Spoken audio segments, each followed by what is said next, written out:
Guard आणि recording करे. हो, हे कामाचं स्वरूप असा ढिसाळ कारभार आपल्या नगरपालिकेने नेमलेल्या ठेकेदाराचा हा ढिसाळ कारभार. अशा प्रकारे गटारांची झाकणं बसवली जातात.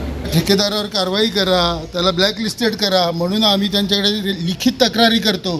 त्यावेळी फक्त भुलतापा मारल्या जातात आणि फक्त खोटी आश्वासनं दिली जातात. हे बघा, हे बघा, हे बांधकामाचं स्वरूप आहे. हे बघा.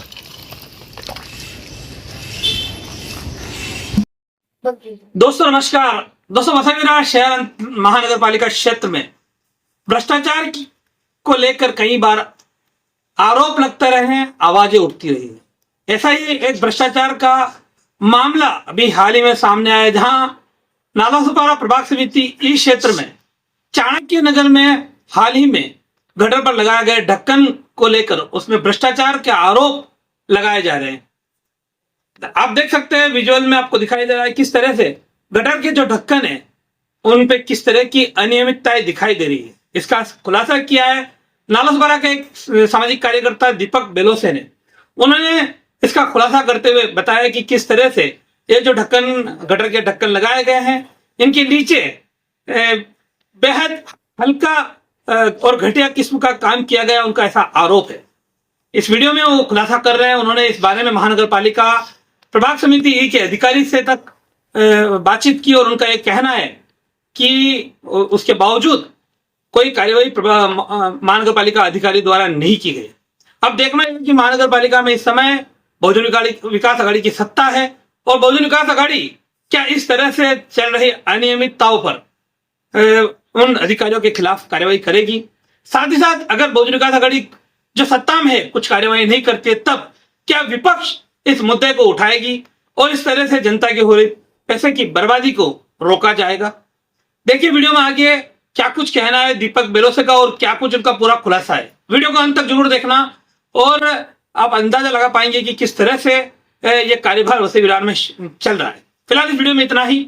नमस्कार, जय हिंद, जय महाराष्ट्र. गार्ड आणि रेकॉर्डिंग करे. हो, हे कामाचं स्वरूप असा ढिसाळ कारभार आपल्या नगरपालिकेने नेमलेल्या ठेकेदाराचा हा ढिसाळ कारभार. अशा प्रकारे गटारांची झाकणं बसवली जातात आणि लोकांच्या जीवावर खेळ केला जातो.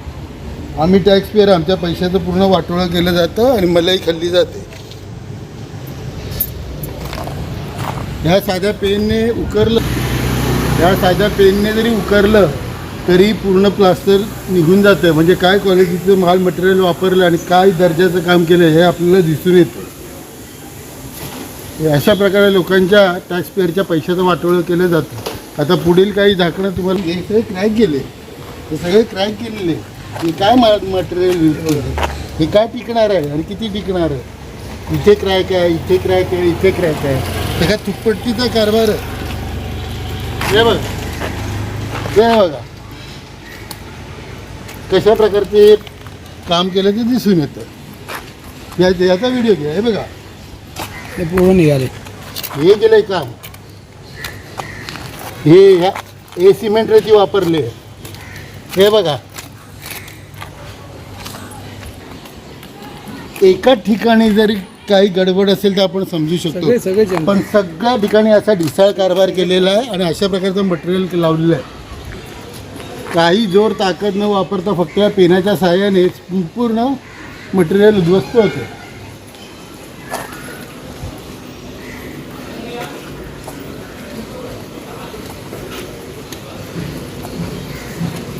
ठेकेदारांना लोकांच्या सुखसोयीसाठी ठेका दिला जातो, पण आपल्या महानगरपालिकेच्या माध्यमातून फक्त ठेकेदाराचं घर भरण्यासाठी आणि लोकांच्या सुखसुविधा उद्ध्वस्त करण्यासाठी ठेका दिला जातो. हे सगळं लक्षात येतं. हे बघा, आता हे बघा,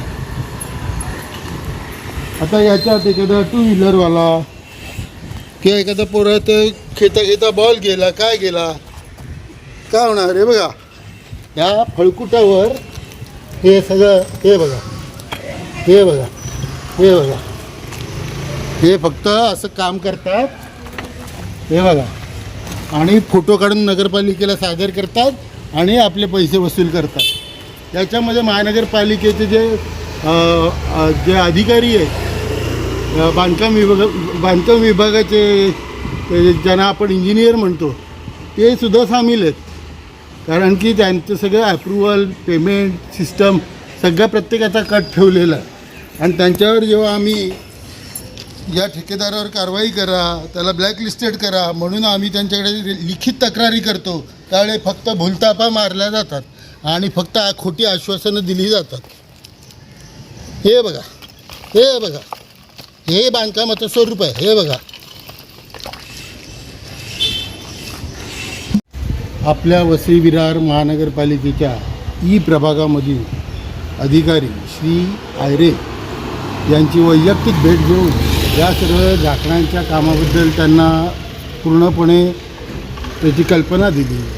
त्यांनी भविष्यात होणारे धोके, भविष्यात होणाऱ्या अडचणी याबाबत त्यांना संपूर्ण माहिती दिली. त्यांनी सांगितलं मी लवकरात लवकर हे सगळं व्यवस्थित करून घेतो.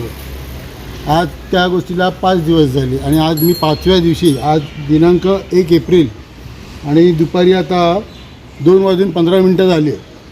मी आता 10 मिनटापूर्वी आयरे साहेबांना फोन केला आणि म्हटलं साहेब तुम्ही जरा वैयक्तिकरित्या आला असतात आणि समोर पाहिलं असतात की कशा प्रकारचं काम केलं आहे आणि लोकांची कशा प्रकारे फसवणूक होते, नगरपालिकेची फसवणूक होते, नगरपालिकेचा महसूल लुटला जातो आहे.